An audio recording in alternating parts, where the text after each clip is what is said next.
अच्छा दीदी, ये बताइए कि जब हम लोग ससुराल में रहते हैं, हम सब बहुए, तो घर में कुछ ना कुछ झगड़े लड़ाई होते हैं, तो ससुराल के लोग बोलते हैं कि ये तुम्हारा घर नहीं है, चल जाओ, तुम्हारा घर तुम्हारा मायका है। फिर भी वहाँ पर जाते हैं तो वहाँ से लोग बोलते हैं, मायका के लोग, कि तुम्हारा घर नहीं है बेटा, तुम्हारा घर ससुराल ही है। तो ये बताइए कि हम लोग का घर कहाँ है? सच पूछिए तो इस जहान में किसी का घर नहीं होता। ये जहान में हम एक भूमिका निभाने आते हैं, इस संसार में जहाँ हम एक भूमिका निभा कर लड़ झगड़ कर चले जाते हैं। न स्त्री का ये घर होता है, न तो पुरुष का ये घर होता है।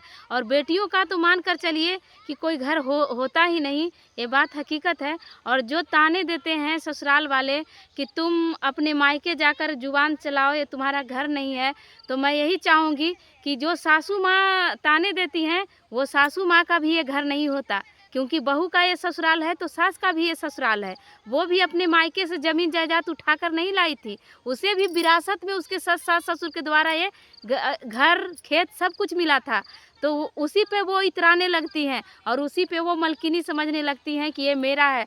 तो कोई विरासत में लेकर नहीं आता, अपने अपने मायके से लेकर नहीं आता। हर इंसान, हर बेटी अपना ससुराल आती है। और बेटियों का सच पूछिए दोस्तों, कोई घर नहीं होता। आइए हम एक शायरी आप सबको सुनाना चाहेंगे। कहते हैं कि बेटियां चिड़िया होती हैं पर उनके पर नहीं होते, कि बेटियां चिड़िया होती हैं पर उनके पर नहीं होते।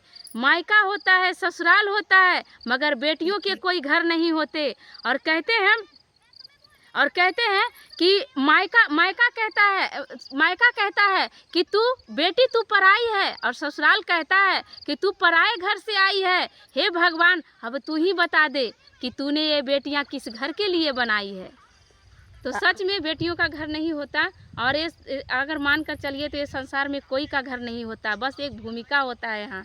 जो भूमिका सास ससुर ननद बहू सबका यहाँ पर भूमिका निभाने लोग आते हैं, एक दूसरे से जुड़ते हैं और इसी में लड़ते झगड़ते कचाहिन करते चले जाते हैं।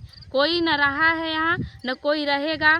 और जो ये समाज में चलता है, औरत का दुश्मन औरत होती है, जब तक ये सोच औरत के दिमाग से नहीं निकलेगा, तब तक सास बहू के झगड़े संसार में चलते रहेंगे।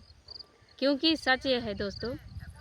तो आप लोग का दीदी की शायरी कैसा लगा? दीदी हर बात पर एक ना एक शायरी निकालते रहते हैं, लेकिन हमको सोचने में बहुत दूर लग जाता है। लेकिन दीदी के मुँह ही पर रहते हैं शायरी, जब पाइए जब आ जाता है, लेकिन हम लोग का नहीं आता है। तो दोस्तों ये कहते हैं ना कि जो जो सीख किताबों में नहीं मिलती, वो ज़िंदगी के ठोकरें सिखा जाती है। और सीख और भीख इंसान को ठोकर खाकर ही मिलता है दोस्तों। तो हम ज़िंदगी में बहुत सारे ठोकर खाए हैं, जिससे मुझे ये सीख मिला है। और इसी सीख को लेकर आज मैं आप सबके बीच फेमस हूँ। तो चलिए दोस्तों, मिलते हैं अगला वीडियो में।